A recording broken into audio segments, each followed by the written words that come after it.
真空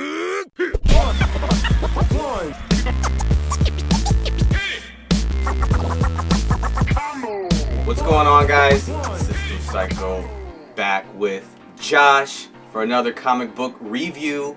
If you guys in here, DC has released their Rebirth comics this week. So Josh actually bought a couple of them. He did reviews on other ones, so check those out after this video. But this video is going to be on Superman. So Josh read it, wants to talk about it, give you all the information you need to know about the Superman Rebirth issue. So, what's up with this issue, man? What is this issue about? Alright, so alright, it's not as much about what this issue is about. Okay. This issue is one that I feel, as a one-shot, you need to read a lot of back issues of Superman. Okay. And if you're willing to, it's not a bad story. Okay. But basically you would have to read the End of Superman run, which is the regular Superman title that ended at number 52. Okay. And you would also have to read Superman Lois and Clark, which is a mini-series that's been running for several months now, Okay. to really get a full appreciation of this story. If you really want to know, like if you don't want any gaps at all in the storyline, you would also have to read Convergence to understand why there were two Supermen existing in the same universe at the same time. And then if you really don't want any holes in the storyline, you would have to go back and read, at the very least, The Death of Superman from the 90s. Are you serious? Yeah. So, and this is for $2.99 one-shot issue. So basically what happens is, to lead into this, at the End of Superman storyline is the death of New 52 Superman. And I'm going to call him New 52 Superman because there's two Supermen in the same continuity. And he fought against a guy that was called the Solar Superman.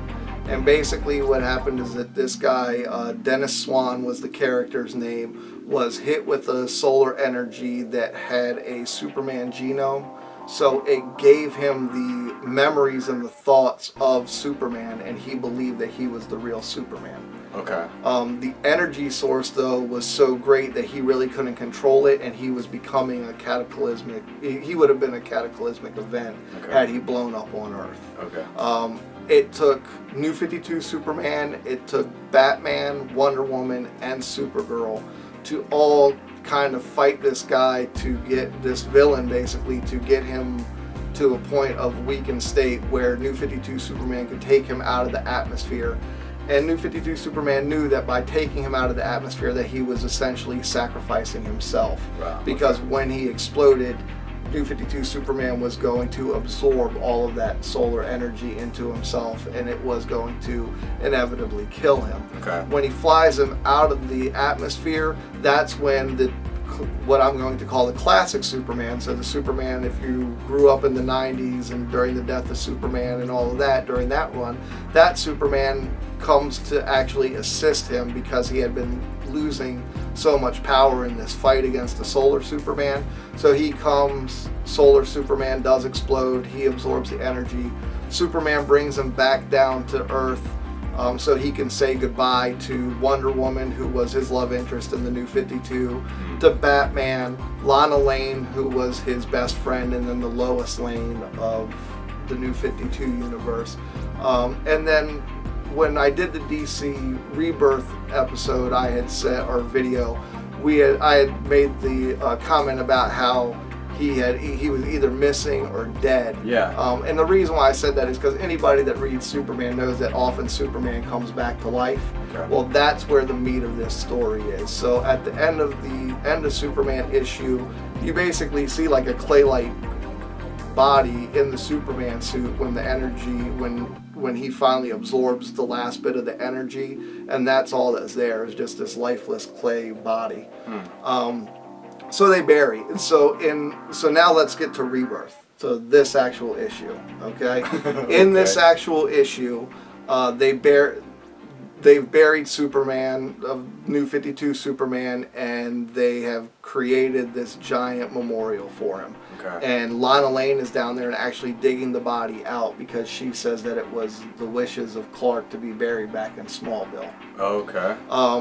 Superman, classic Superman, who's still around, hears the footsteps down there and goes down to confront her and asks her what she's doing, and she tells him, and he says he may not be dead. Okay. And she says, he was my best friend. I know that he's gone. I can feel that he's gone. Okay. So classic Superman then tells her the story of when he fought Doomsday. And him and Doomsday killed one another. And that it was because of the regeneration matrix that brought him back to life. So this storyline is heavy dialogue. Okay. The only bit of action, but the action and the panel sequence is done absolutely amazing. Like I usually don't say much about colorists, but even the color pops in these panels. It retells the story of Doomsday versus Superman in just maybe 2 or 3 pages, and then the him in the regeneration matrix, and then when he comes back with the black suit and the long hair and all in that, and it shows that panel, and it's done absolutely. It's done amazing. Like they did top work on that. Okay. So basically, where we go from there is he's telling her that the Kryptonian technology that brought him back is at the Fortress of Solitude. Okay. And is there a Fortress of Solitude in this continuity?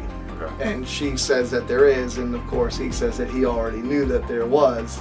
He didn't want to take her there if she didn't know about it. I'm not clear on that. That was kind of an iffy dialogue. So they go there.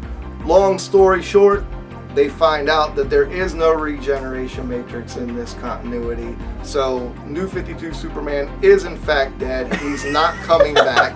So there is a void of Superman, and so classic Superman is now going to redon the cape and come back out of hiding where he's been with Lois and Jonathan. And he is now going to be back, and rightfully so, Superman. Okay, so what were your thoughts on this while you were reading this? Was it what you expected? No, because here's the thing with it, is that I felt like if you're a casual comic book reader, or if you were going to pick up, like when I hear DC Rebirth, I think, Rebirth. Like, this is a good jumping on point. This is absolutely not a good jumping on point. Okay. This to me was a great way to close out the New 52 Superman for fans of the New 52 Superman, to give them closure.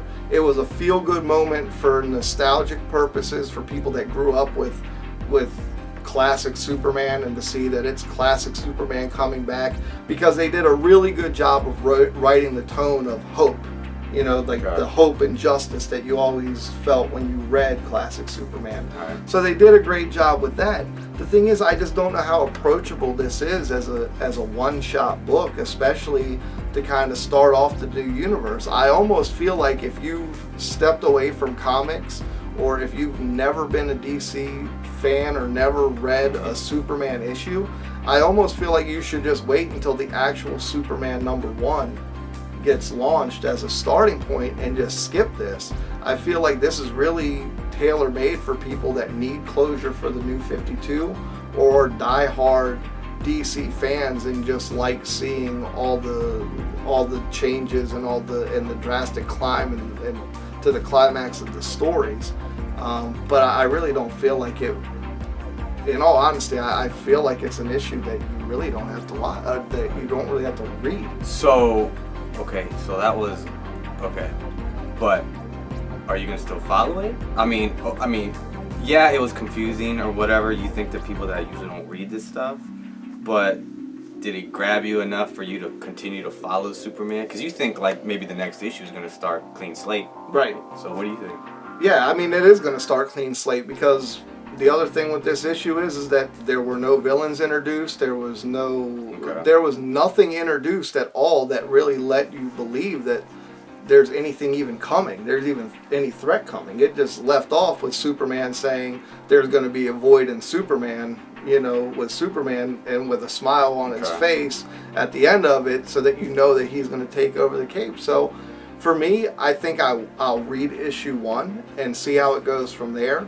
Again, the writing is not the problem. The art is great in this, so I think from a writing and art standpoint, it's absolutely, if it continues in that type of tradition going forward, absolutely I'll read it again. But did this particular issue make me feel like I need to run out and get Superman #1 when it drops? Absolutely not. Really? Okay. Yeah. So in the end, what would you rate this issue, this comic?